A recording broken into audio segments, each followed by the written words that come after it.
يؤتي الحكمة من يشاء আসসালামু আলাইকুম রহমতুল্লাহি ওয়াবারাকাতুহু। বিসমিল্লাহির রহমানির রহিম। আপনারা শুনছেন সফলতার রহস্য নামক বই থেকে, যা আপনার জীবন পাল্টে দিতে পারে। সুতরাং মনোযোগ সহকারে শুনুন, বুঝুন, ভাবুন এবং কাজ করুন। ইনশাআল্লাহ আপনার জীবনও পাল্টে যাবে। গল্প, সিঁড়ি ভেঙে উঠেছি, লিফটে চড়ে নয়। আমি আমার বর্তমান এই স্থানে ও অবস্থানে পৌঁছেছি সিঁড়ি ভেঙে, লিফটে চড়ে নয়। টেইলার মাস্টার বললেন, একটা উন্নত ও মানসম্মত কোট তৈরি করা কোনো সহজ কাজ নয়। কোট সেলাইয়ের কাজটা খুবই জটিল ও পেঁচানো। যথেষ্ট জানাশোনা ও অভিজ্ঞতা ছাড়া কেউ উত্তম রূপে তা সম্পন্ন করতে পারবে না। এই পথে আমি আমার জীবনের বড় একটা সময়, শ্রম ও মেধা কোরবান করেছি। তবেই আজ আমার পক্ষে সম্ভব হয়েছে শহরের মাঝে একটি টেইলার্স দোকান সফলভাবে পরিচালনা করা। উক্ত টেইলার মাস্টার স্বীয় জীবন কাহিনী বর্ণনা করতে গিয়ে আরও বললেন, প্রথমে আমি এক টেইলার মাস্টারের শিষ্যত্ব গ্রহণ করেছি। তার কাছে দীর্ঘ 5 বছর অবস্থান করে শিখেছি কোটের কাটিং, ফিটিং ও সেটিং।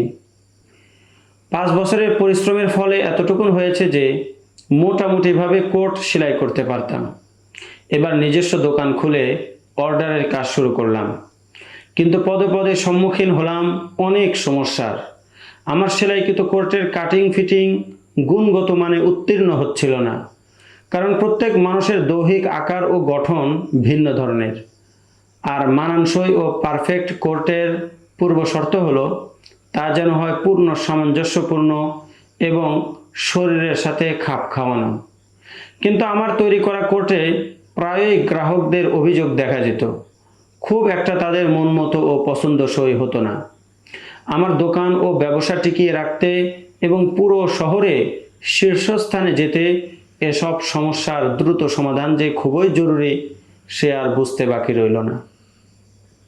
এও বুঝলাম, মানবদেহের আকার ও গঠন সম্পর্কে ভালোভাবে পড়াশোনা ও সম্যক ধারণা ছাড়া একটা উন্নত মানের মানসম্পন্ন কোট তৈরি করা কখনো সম্ভব নয়। ভাগ্যক্রমে আমি ছিলাম একজন গ্রাজুয়েট পাশ করা ছাত্র। এবার আমি নিয়মতান্ত্রিকভাবে অ্যাটানমি সম্পর্কে অধ্যয়ন শুরু করলাম। ধীরে ধীরে আয়ত্ত করে ফেললাম মানবদেহের উপরিভাগের গঠন, আয়তন ও আকার আকৃতির ব্যাপারে পূর্ণাঙ্গ তথ্যসমূহ। এই পড়ালেখায় আবার খরচ হয়েছে আরও 5 বছর।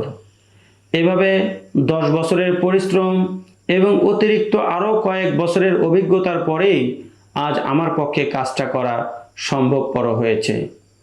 এখন আমি প্রত্যেক ব্যক্তির শরীরের সঙ্গে পূর্ণ খাপ খাওয়ানো এবং গুণে মানে পরিমাণে পূর্ণ উত্তীর্ণ কোট তৈরি করতে পারি।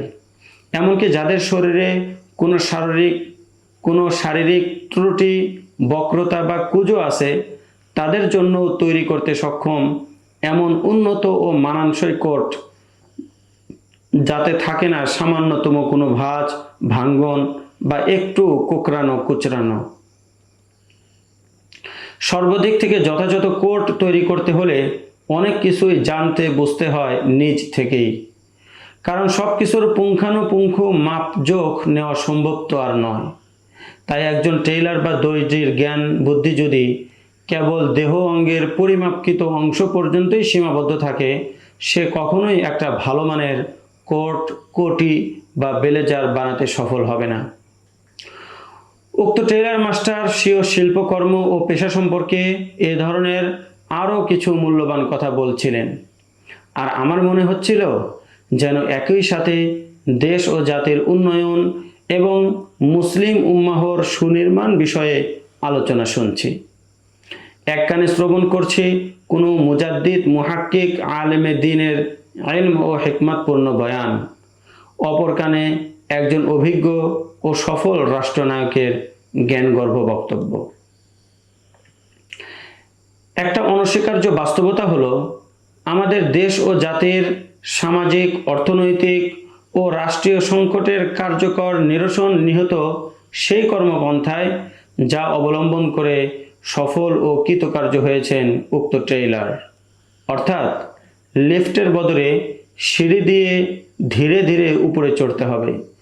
জীবন ও জগতের কোনো অঙ্গনে লাফালাফি ফালাফালি চলবে না, কারণ উন্নয়ন ও সাফল্যের এমন কোনো সুইচ নেই যা চাপলে সহজেই একটা লিফট এসে আপনাকে নিয়ে যাবে উপরে উন্নতির শীর্ষে। এখানে বরং এক একটা সিঁড়ি মারিয়েই তবেই উপরে ওঠা যায়। আপনি ধীরে ধীরে সিঁড়ির মাধ্যমে উঠে স্বীয় জীবন সাফল্যময় করে একটি লিফট হয়তো কিনতে পারবেন, কিন্তু প্রথম ধাপেই লিফটে করে সহসায় সার্থক বানাতে পারবেন না নিজের জীবনটাকে, দেশ ও জাতিকে। يشاء ومن يؤت الحكمة فقد أوتي خيرا كثيرا وما يذكر إلا أولو الألباب